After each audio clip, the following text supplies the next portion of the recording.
Hello friends, मी अर्पिता, स्वागत आहे तुमचं माझ्या नवीन व्हिडिओमध्ये. तर आज आम्ही मुळे आणलो, तर मी आता मुळ्याचा बनवतोय. आम्ही मुळे म्हणतो, तुम्ही काय म्हणता असं मला कमेंट करून नक्की सांगा. आता मी मुळ्याचं भाजके वाटपाचं बनवतोय. त्यासाठी पहिल्या आधी मुळे स्वच्छ धुवून घ्यायचे, कारण त्याच्यात रेती असते. स्वच्छ धुतले की त्यामध्ये पाणी टाकून थोडंसं मीठ घालून ते उकळून घ्यायचे. मुळ्याचं बनवताना आम्ही त्याच्यात बटाटे घालतो. मुळे उकडून यासाठी घ्यायचे लागतात, कारण ते उघडतात. तर आता आपले मुळे उकडून झालेले असतात. आता मी त्याचा एक एक भाग घेते. ज्या बाजूक मास्टर असतात तो भाग मी घेते. पहिल्या आधी कढईत तेल घालून घेतलंय.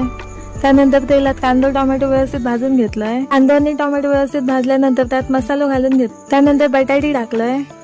त्यानंतर वाटाप घातलाय आणि व्यवस्थित कड काढलाय. बटाटी शिजली तशी त्याच्यात शिंपले होतलंय आणि वरून चवीपुरती मीठ घातलंय. मुळे उकळल्यानंतर पाणी असतात आम्ही गाळून घेतो व्यवस्थित आणि तास आम्ही वापरतो. तर आता मी तर पाणी घालून घेतोय.